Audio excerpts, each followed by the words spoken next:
Alright, we've got a lot of anime watched to talk about, so let's get opening of these. First we have something from Crunchyroll.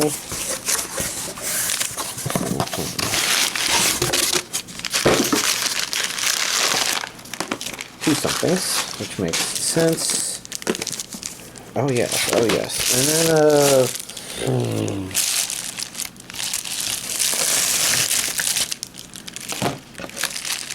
then one thing from which, okay, yeah. Strongest magician in the Demon Lord's army was a human. Which regions A and B, so importable, Japanese with English subtitles only.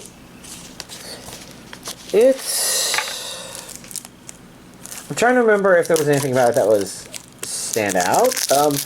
I think it definitely had things about it that were just like overly simplified. So like, okay, that pig man that was got a lot of jokes, kind of sort of just was. I don't know.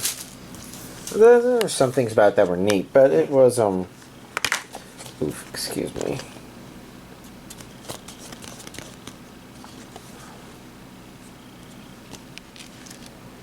It was okay, I guess.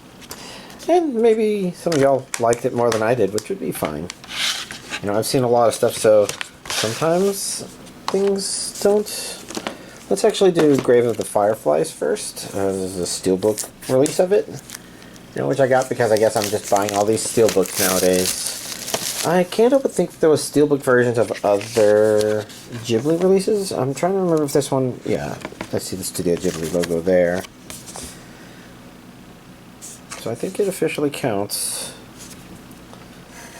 It's a bit of a heartbreak of a movie. Maybe that's not quite the right word. Keep the collection on DVD, Blu-ray, and Steelbook. See, look, there's other things on Steelbook. Maybe I should be getting everything Studio Ghibli. Steelbook, Blu-ray.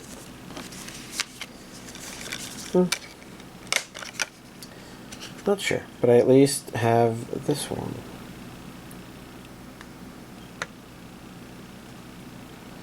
What are these two discs?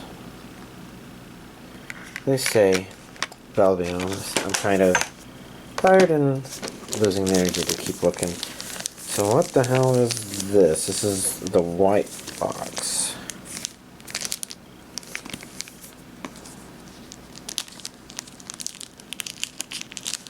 Product specifications on the back. Oh, NieR Automata. Okay. I was trying to remember. Nothing on there says, but there's NieR Automata there.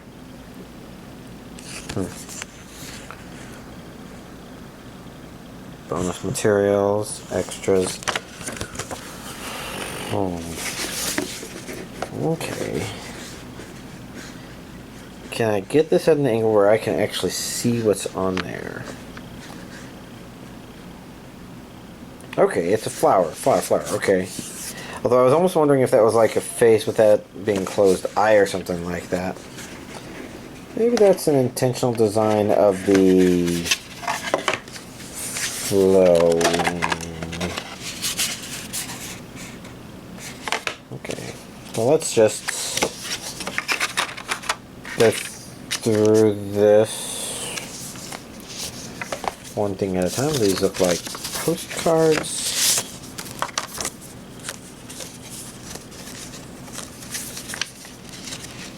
No, this is a disc.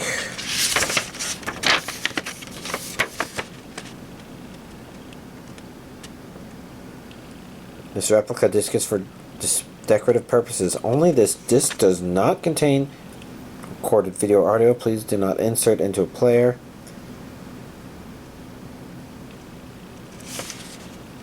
Huh. That's interesting. Now granted, as a collector, you know, it's going right the back fuck in there, but huh. We've got two booklets.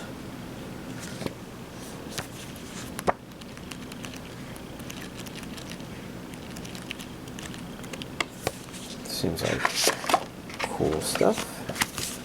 This should also probably be some more of the same. Okay, cool. Now I wonder where I put Volume 1. Because this is Volume 2. And I vaguely recall... Oh, look, there's actually some postcards here. I vaguely recall it maybe like a black version of this box.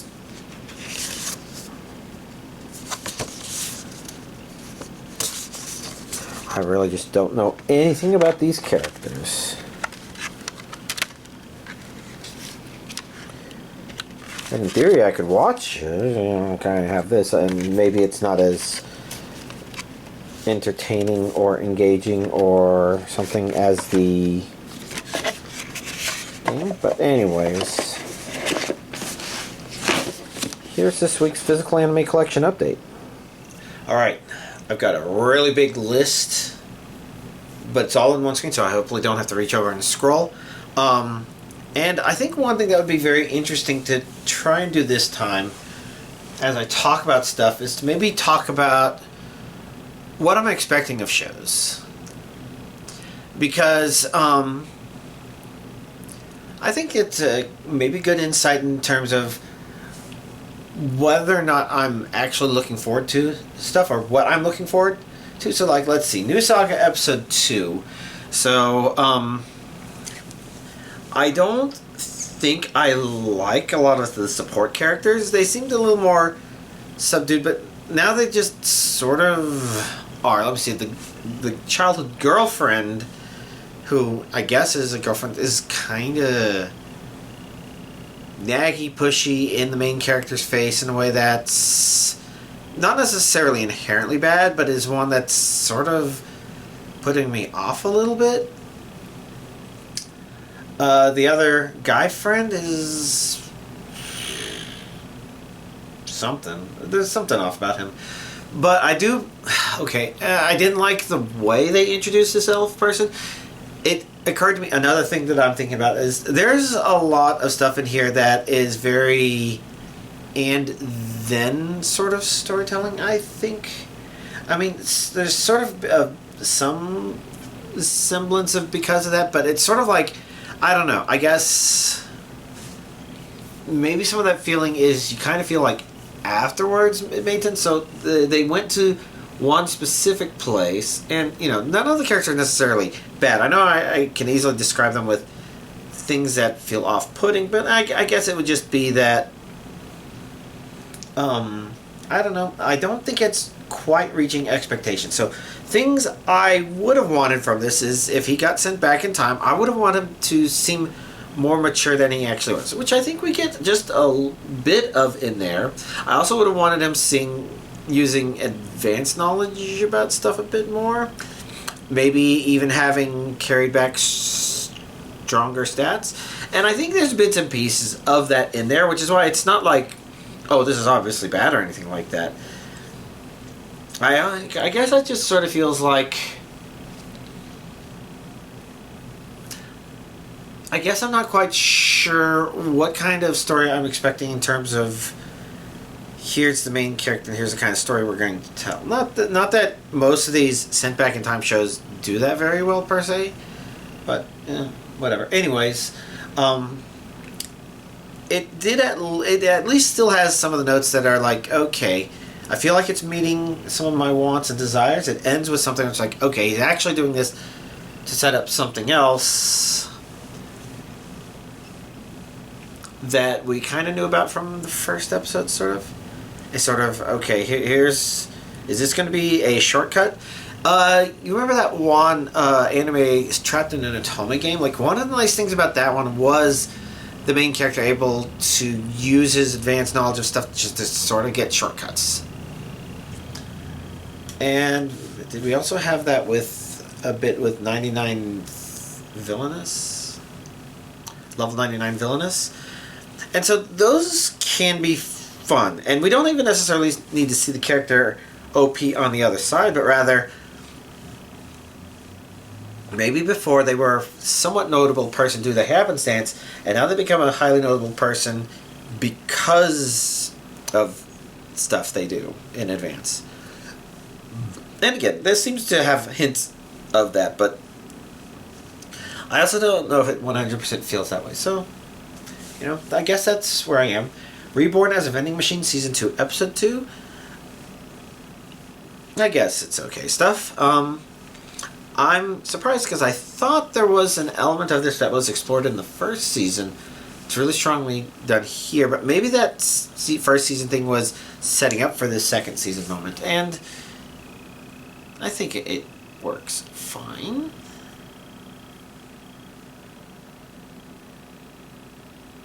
I'm trying to think if I have anything else to comment on, but yeah, I think it's more Reborn as a Vending Machine, and I feel like it was better than the previous episode. Oh. Feel. I don't know what to expect from it. Claviatus, Episode 2. That was a pretty dark episode. So, what am I expecting from this as a show? Okay. For a while I was wondering if we were going to see maybe shenanigans involving one character being overpowered, but I think after Episode 2, I think we're seeing more an exploration of humanity and a different character becoming strong than I would have expected. And I'd say it all looks good. I'm really looking forward to Episode 3. But yeah, Episode 2, Jesus Christ, was this dark. And I think it was dark in a good way, where, again, you know, you're kind of exploring stuff. The English voice actress for the one girl was interesting, because I had a lot of trouble understanding her, which could be a sign of bad voice acting, but I also think that what they were going for was something that you don't really see a whole lot. And this is something common where, like, the way people talk in entertainment isn't really like how people really talk. You know, in real life, people might have more hesitations or pauses. They might accidentally say the opposite thing, and much more often than what happens in shows. Shows will often do it for on-the-nose comedic reasons, and sometimes it works, sometimes it doesn't. But it always differs from real speech. And in this case, I think it was actually pretty good, because it really does... I think it emphasizes the dark thing being explored here, which leaves the question of, okay, is the voice actress's voice like that because the character was missing teeth? Is it because they were uneducated? Is it because they were even possibly mentally retarded from a lifetime of abuse? It's, again, dark, and I think it works well with that because of that.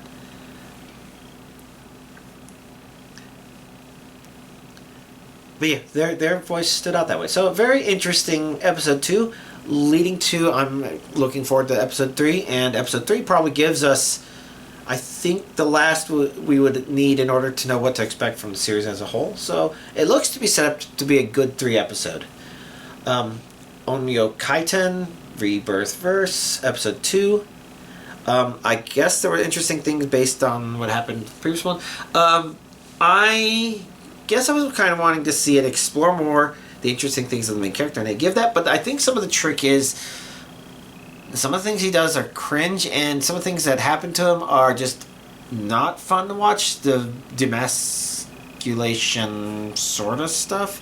Like, oh, we're just going to make him look dumb and noisy, and it kind of redeems itself, but the fact that it did in the first place makes it harder to watch. So it's a strange mix. I'd say it's doing an okay job, but a strange mix. Rising of the Shield Hero, Season 4, Episode 1. So far off to an okay start, but of course, I guess we'll just have to see what happens. So the main problem with Shield Heroes, like Season 1 brought us in, it gave us something to focus on, something to emotionally attach to, but then by the end of Season 1 it was resolved. And in Season 2, started doing things where it's just like, okay, hold on, what the fuck is going on? This is going all over the place. I no longer feel attached, and it doesn't even seem like the show is even trying to make us continue to feel attached. And season 3 felt better, like it was better and easier to follow, but it also felt like, okay, this show's introducing a lot of characters. They're all really neat characters. Like, I can't think of any of the characters that they've introduced in the main group that are like, who cares about them? No, I think they're all actually pretty neat. The problem is there's too many of them. And something like Naruto can kind of sort of get away with that, I would say. Just because there's so much padding that, okay, they can pad with some of that other shit. And sometimes that's detractory to the show. But when you have something that with a tighter story, yeah, you like to see these interesting characters, but it feels like the show doesn't have focus, which is different from the focus it felt like it didn't have in season 2. Like, that one felt like it just didn't have story focus and motivation focus, whereas season 3 is like, okay, now there's no character focus, and there's things happening that, I don't know. So one episode of season 4, it's fine. I think where it starts, it's like, okay, yeah, some of this stuff is interesting. Want to see where it goes from here, but it probably will feel like it's a little bit off, I guess. So, off to a start. Reincarnated as the Seventh Prince, Season 2, Episode 13. And this is one of those things where Season 2 has the episode numbers start, so this is like... Anyways, I thought it was a fun first episode. Kind of starting where the previous season left off. Not like, I think immediately after, but like... with the story beats that had happened there and had been set up, and what do we want to see? What do I expect to see from the show? I want to see Prince Lloyd acting unhinged, and I felt like we got that in a couple of different ways, in very interesting ways, and so, I'd say off to a fine first start. Next on the list, the new Panty and Stalking with Garterbelt. That's Season 2, Episode 1. And I think this episode lived up to what I would have wanted out of it. Like, I think Season 1 ended with a couple of things that would be, like, important things that need to be addressed here. And I think it addressed them in a way that says, yeah, and now you get to watch Panty and Stalking be, Panty and Stalking. I think we'll have to see in the next episode exactly the full extent of that, but I sort of feel like it is back to some of the normal shenanigans, which I guess we'll have to see, because to a certain degree that does mean it sort of invalidates some of the important things that happened at the end of the previous season, but at the same time, if you're like me, you're interested and curious to see if they went somewhere with that, but also kind of don't care, because Panty and Stalking with Garterbelt was not about that. In fact, if there's one thing missing so far, it's that I'm not quite sure what the opening is like or is going to be like, because I don't remember. But that first season's opening, that gets you really in the mood to watch it. It's energetic. This one, didn't see it, so I don't know. Anyways, next up, dealing with Mikadono Sisters is a breeze. I didn't finish the first episode. I might try and see if I can, but Jesus Christ, do I hate the sisters. I mean, loathe them to a degree of like, can we just nuke this school from orbit? It's full of pretentious fucks who are like, oh, well, if you're not the best, then I guess you're not human. And it's not saying that, but it's pretty much saying that. Like, well, it sounds like humanity doesn't need fuckheads like you. Anyways, very angering and frustrating. I was like, I got so much stuff on this list that maybe I'll still try to finish the first episode, because something about the description intrigued me, but I don't know what, and I don't know what I was expecting, but it wasn't that they would be so intolerably insufferable that I wouldn't even want to get to see, is it going to bring the twist? It doesn't have a twist. I don't know, whatever. Welcome to the Outcast Restaurant, Episode 2. I'd say that was an okay episode. What did I tell you about? I think last week I told you what I wanted from this. So what did I expect from this? I wanted to see the former slave girl getting happier. I wanted to see them cooking food. I didn't want to see them financially struggling. I wanted to see them getting better. And they gave us a different character financially struggling, and so far it's been okay, because I think that sets up something that's not just, oh, well, here's the food, and here's the food. It gives us, she gives us kind of a hook for something that is above and beyond just that, and so I think it's off to an okay start. Or an okay continuation, I guess.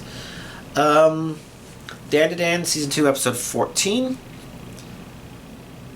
Bunch of weird stuff happening. I was kind of expecting a little bit of some of what they gave us, but not all of it, and some of it is good because they do want to make sure that when they do interesting things, especially with characters, that they don't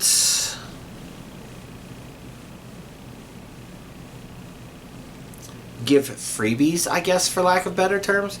But that said, while there's neat things, I do feel a little lost in terms of what I should be wanting from the show. And I guess I would say for Dan to Dan, I kind of wanted it to be mostly about our main two characters, and it feels like there's distraction characters being introduced. So in that regard, I don't like it, even though, you know, I think they're fine and interesting and neat things happening. But yeah, it's okay episode. The Water Magician, Episode 2. We finally got our main character interacting with somebody else, and we're starting to see bits and pieces of what his place in the wider world is maybe going to be. But I appreciate the fact that this show is very calm and not over eager to show off, I guess, so to speak. And by show off, I don't mean like, oh, they're going to blow a lot of anime budget. I mean, like, sometimes shows have a concept, and with medieval fantasy isekai, it's, oh, our main character's overpowered. Sometimes it's like, okay, well, we have to show it early to get people interested, or we have to lead with it because I can't wait for you, the audience, to see this. And some of that can be okay and fun and entertaining, but it also kind of means that sometimes I guess they miss out on the adventure a little bit. And this one feels like it's a neat little adventure with little things happening, and yeah, it'll be interesting to see how it builds up, because it's not about building up too fast. It's about enjoying the moments and creating moments that are just kind of nice to sit there and watch. So what do I expect from it? I kind of expect our main character to continue going on maybe these building up adventures, sort of, as in, like, you know, the adventures are more directly adventures, whereas this time it's like, okay, well, we just need to go north to this. I expect more characters to kind of scratch their head about some of the stuff he says and does, maybe to kind of see what that means. I don't expect him to, like, make waves in the world. I just kind of want to see him go on adventures and kind of do good, I guess. Dr. Stone, Science Future, Season 4, Part 2, which is quarter, but which would be Episode 13. I'd say off to a fun start. Little things where it's just like, okay, it's being very thought-provoking regarding the main story subject. Things are just like, huh, that's some good points. Huh, that's some good points. Huh, that's some good points. Lots of things just sort of coming up. And, you know, it's very interesting and thought-provoking. I'd say a good resuming of the content. Good stuff. Let's see, next up is new show ToganAni, Episode 1. I wouldn't call it bad. It feels better than okay. It felt like a good first episode, but also definitely flawed.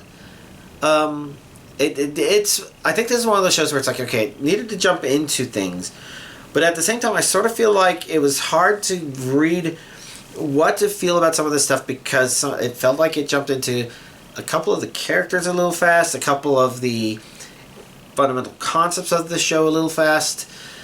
Not too fast, just like a little disorienting, and it's like, okay, well, at a minimum I could say it seemed pretty cool, like some cool fighting and some cool set up, but you know, a little worried that it's also going to be more middle of the road. That if all it has is good fights going for it, and only the first fight was the really good fight and the last one, then you know that could make for mediocre. So I'm not sure what to expect of this yet, because it ended with oh yes, and now they're going to be sort of class of misfit characters, and it's just like So it may diverge into a kind of average good shonen, maybe. We'll have to see. Kaiju number 8. There was a new thing that came out this week, but I didn't watch it because as far as I could tell, and I fired it up and flipped through it and it seemed to confirm, it looked like it was pretty much mostly a recap of the first season, which makes it good because, you know, this coming weekend, what is this? This is on Saturdays, yes. This coming Saturday should when the first official episode of season 2 actually airs. And I think that's the one everybody's looking forward to, so this is kind of a way to build up to that. Although, I would say it feels kind of weak because while it does sort of retell the events from the first season, maybe in a slightly more condensed form, it also seems to dedicate a whole lot of time to just having that extra episode from last week be at the end of it, and it's just like, it's a little strange. But, you know, again, we all expected as much. We were waiting for season 2 to start for real. So that's the expectations there. Private Tutor to the Duke's Daughter, episode 3. So this is the 3rd episode. And what do I think about it? Hard to say. I'm not sure what to expect of it anymore. I guess the main characters making connections, stronger connections with these characters, and it's cute. It's adorable. But I guess I'm not sure what to feel in terms of what I would be excited to see. So I'm still curious, and I might still fire up some episodes, but we'll have to see. But, yeah. Not sure what else to say about it. So I guess episode 3, it doesn't come off as something that's spectacular awesome, and some of that may just be that it also has a lot of good competition this season. Okay, next up, The Shy Hero and the Assassin's Princess, episode 2. I think we got a good continuation from the previous episode where it's not just, okay, it's just those girls kind of running the same shtick all over again. They kind of set up a thing that's why this may be more interesting to watch episode per episode, and kind of setting things up so that episodes are going to be more strongly about the individual assassin princesses, I think. I mean, it could break that really easily, but overall, I'd say it's a good setup, where the first one we got, it's like, I was going to say, is she the least complex character or the most complex character? I'm not sure, but I have to say that something about this episode was just like, okay, yeah, that's kind of endearing. Good job, show. And once again, the shy hero element of it continues to be, I think, the weakest part. They established some more stuff in there, but at the same time, it's just sort of like, we all care about the assassin princesses. Yeah, I almost wonder if it would have been better if we just didn't get much insight into the shy hero. Never saw things from his perspective, for example. Just always from the outside looking in. That would have been intriguing, but it might also not have worked. I don't know. Scooped Up by an S-Rank Adventurer, episode 2. Again, another show that I appreciate the fact that it's not showing off its stuff too quickly. Like, I almost feel like with the way the first episode ended, episode 2 would have ended with him being already on an adventure with this next group of people, and them basically saying, oh my god, you're awesome, and sucking his dick and all that crap. You know, the pandery stuff that can kind of be entertaining, sometimes really entertaining, but it's that one's always on a thin line. But no, instead, this one actually spent this episode letting us understand them and understand why they're already actually a pretty good group of people, and potentially in a better place to evaluate our main character than the previous group of people. And while there are some, like, tropes, like, again, the people that kicked him out have the trope of the leader being this arrogant blonde-haired piece of shit guy, and you know there's girls around him fawning over him that are also part of the party, and you know that's a stereotypical part of the trope. But even though that stereotype is there, again, the formula works a little bit better here because it's not weighing on that. And again, because while it did introduce the girl that picked him up at the end of the first episode being, okay, she looks happy-go-lucky, and I think that element of her is also present in a couple places in this episode. It feels a little out of place.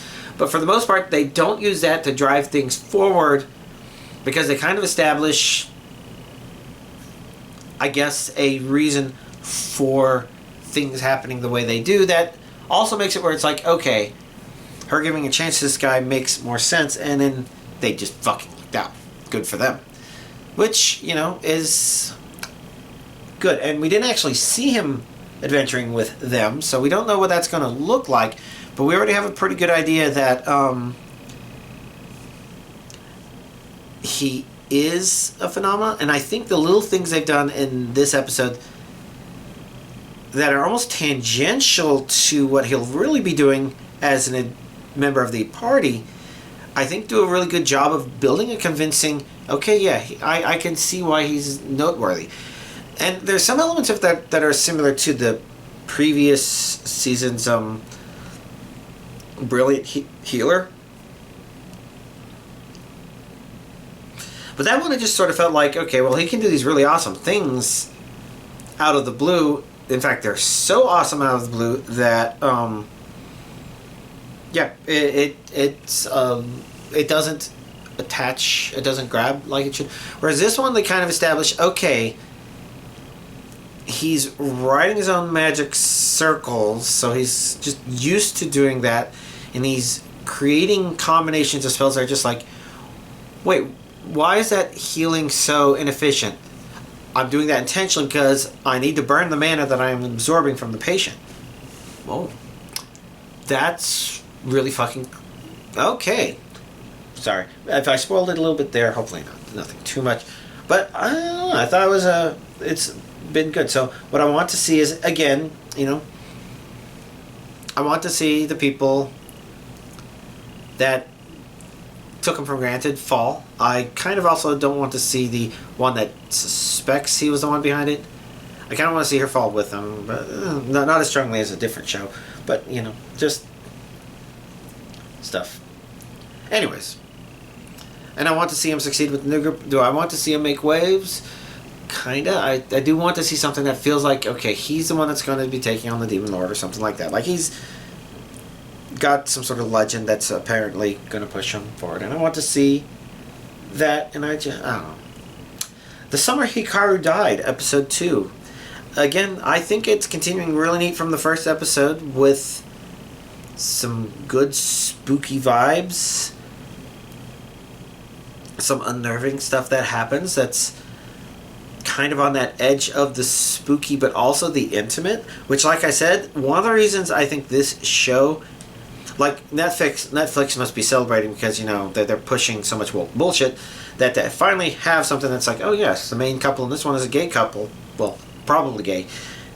Well, this, it seems to be good with that, not in despite of that, but because that's set up, but not because it's in your face, but rather because it's a bit on the edge of the forbidden, I guess, and not in the tantalizing sexual encounter sort of way, but instead on the should we really be doing this, which is kind of similar to the horror aspect of it. I don't know. The overlap of those concepts is weird, but I think it works out in this. So, what do I expect from episode 3? I expect to continue seeing weird stuff happen, for me to maybe be a little more alarmed by certain things,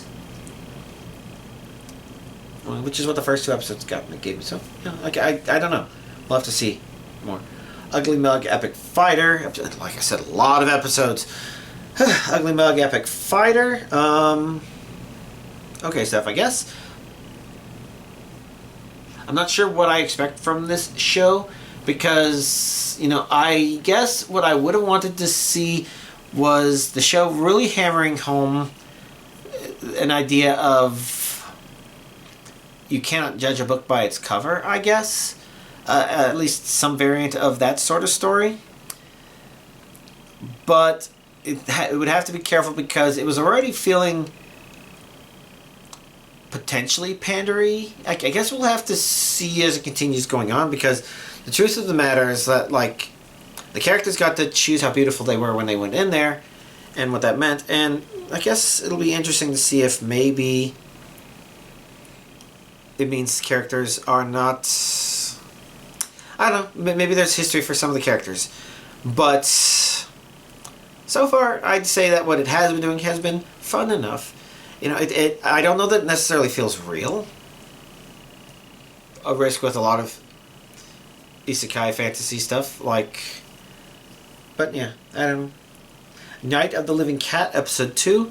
I do feel like it's more of what Episode 1 was bringing, but I do feel like it didn't feel as bad. Like, Episode 1 felt like, I'm not sure if there's going to be much more to find entertaining about this, but at least with Episode 2, I really enjoyed the scene with the police barricade trying to stop the cats. It was amusing and somehow refreshing and entertainingly done. And I guess they've got all that other stuff set up. Okay. And, you know, it seems okay, I guess. Apocalypse Bringer Minogra. I guess we'll call this Apocalypse Bringer. Episode 2. Because I'm not going to be able to pronounce that name. I can't even process it just looking at it. So we've got Episode 2. And I'd say Episode 2... built on Episode 1 in some of the ways I was kind of hoping. Again, for me, the hope of this series is I want to see a village building thing. And it felt like it was doing that. Like, it's starting to build things up. It's like, okay, they're introducing that, exploring that. Because I don't want it to be something about how he's actually awesome. And he's been entertaining enough. Like, the relationship between him and her, while she has the power... In theory, that means he has the brains, but he doesn't necessarily show that to a large degree. But also, I think, as long as that's not the main focus, and the main focus is on, like, okay, well, he's making interesting observations and thoughts, and, well, he's doing some things impulsively and complaining. As long as they're on the same page, you know, that's fine. It's like, she wants him to use her power... not because it's like, okay, you're the most impressive mind, and so we're going to make you into this game, bring you into this game. I forget the name of that game where it's just like, why did they spend most of that not showing our character have a supposedly sexy mind and just making jokes about him looking like a pig? It was... It didn't feel real, I guess. Whereas in this case, maybe some people could feel it doesn't feel real in the opposite direction, but to me it just sort of feels like they're a couple. Like, if you ran into a couple that's just living on the farm, doing their day-to-day stuff, trying to get by as a complete two-person unit, it's like, well, this isn't as humble as farm, but, you know, it sort of feels like they're a couple that were kind of made for each other. And it doesn't really matter if somebody would say, she's out of your league, bro, or anything like that, because that's sometimes not the point of being a couple. People who do that are just in too much drama, you know?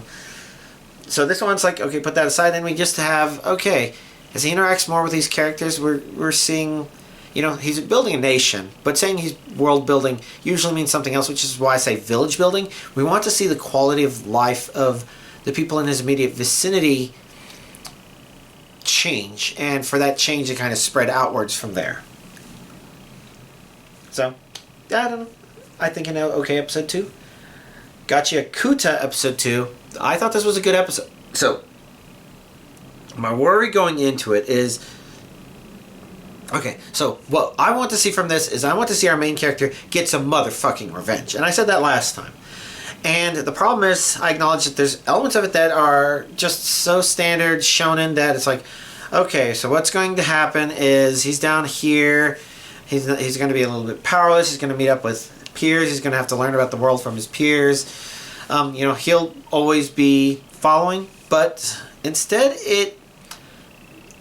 gave us some of those elements, but then gave him, okay, now here's why he's awesome and interesting, and what it might mean as he continues going forward, tying into elements from the first episode stronger than I would have guessed.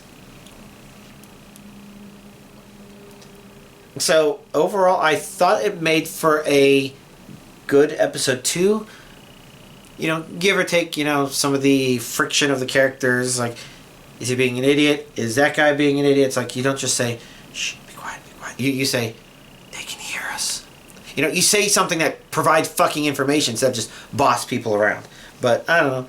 Him being a little bit bossy is kind of his thing, I think. So, maybe him being unable to not be quiet bossy, or, you know, if he's going to be quiet, he has to still be quiet bossy, I guess, is the thing. But anyways, I digress. The point is, even though our main character was put in situations where a lot of standard shonen tropes would have easily dragged the series down, the setups of those caused my heart to sink a little bit, but the way it executed them is like, okay, this series is actually doing a pretty good job here in episode 2. So looking forward to more of it. I'm not sure what to expect. I know what I want. I still want that revenge. But now I understand why that revenge is a little tricky. A little more tricky than me and my coworker would have thought when we were first talking about it last week, I guess. Episode 1. Anyways, I digress. Looking forward to it. And then last on this, it gets a long list, is Sword of the Demon Hunter. Season 1, Part 2, Episode 14. It's an okay episode, I guess. With the main problem being that it's a bit of a flashback to certain things, which may be more what the part 2 is going to build up on, possibly. But I'd say it actually feels more like a kind of reminder of the roots of the show at this beginning of a new core moment. So, in that regard, I'd say it's better than a lot of other shows which had kind of awkward starts to their second season, second halves, whatever. Although at the same time, it wasn't the most exciting that I would say that Sword of the Demon Hunter has to offer, because there were things that happened at the end of the last season that I'm like, okay, I kind of want to see all of that instead of mostly a flashback episode-ish. Not a flashback to things that already happened in the show, but things that already happened in the past. If that makes sense. Anyways. So, lot of fucking stuff. I didn't watch anything else on my own because that's a big long list of many things to watch. And with my Friday friend, we didn't actually watch any anime because we finally had a weekend where a third friend could join us, and we didn't have high priority, aka One Piece, to watch. So what we did was we watched Spaceballs. And I've seen it before, plenty of times before. You know, lots of things about it I could just quote over and over because I already had been doing that. And I have to say that, you know, it's quite fun. It's not the kind of movie that's like, okay, if you try to take this seriously, you're in for a bad time. And I don't know. It's just like when I was watching it, there was just all these little small things that characters did, that actors did.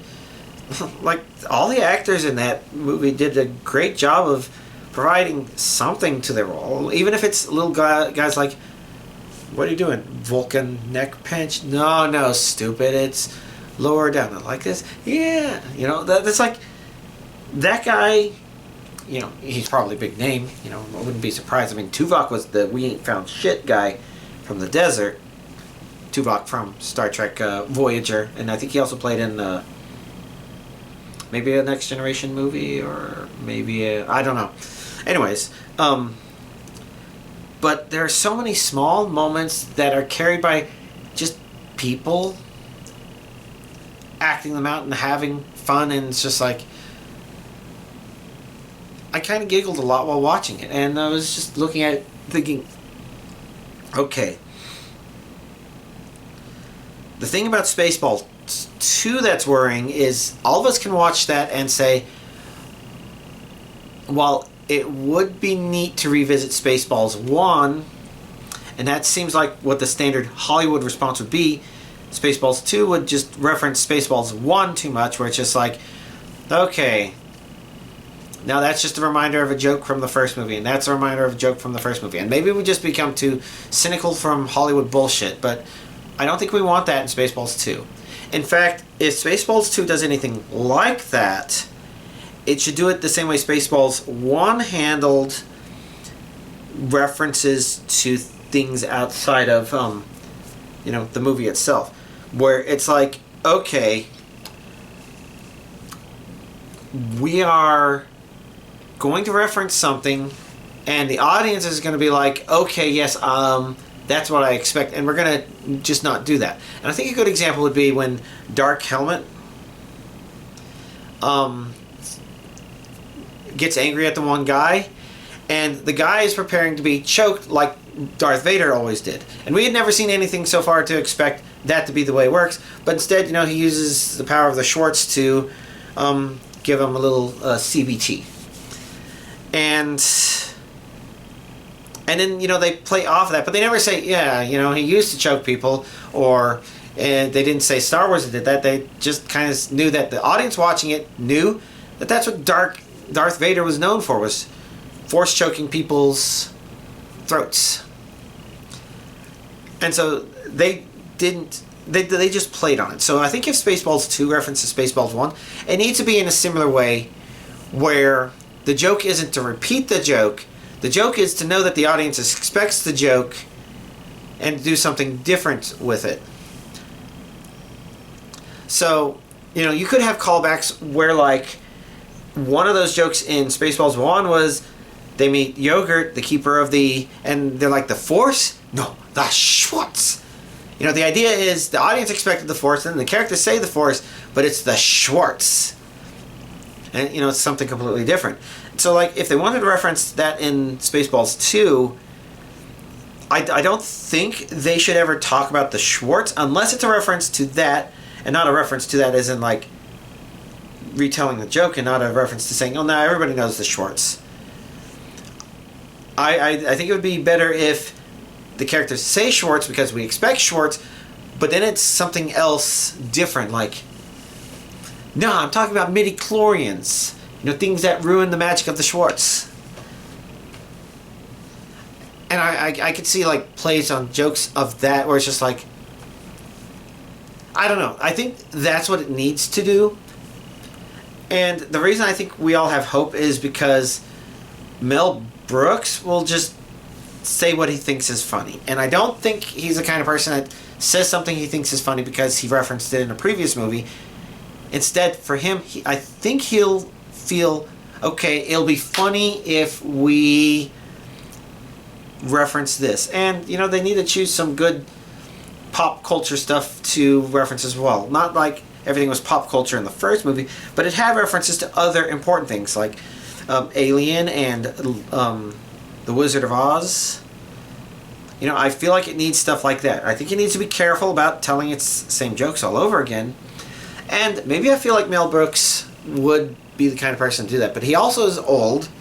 And with that, he might not have the energy to push back against executive meddling to the degree that he might need. They might think, oh, well, it has to have impressive budget because it can't look fake. And the truth of the matter is, the graphics of the original didn't look too bad, but there was charm in just their... now you see this thing. The model of Spaceballs 1 is pretty good, and the transformation sequence is pretty awesome. But I also feel like the movie isn't good because of those. It's good because it has those, which kind of makes it a convincing narrative, because it knows it doesn't have to try too hard. It's just like, this is basically Star Wars with weird, I don't know, lots of stuff to think about. I don't even know how much I've been recording. I've probably been going on for 1 billion years. So hopefully y'all have enjoyed listening to this, and y'all, nothing coming up, right? Yeah, y'all have a nice week.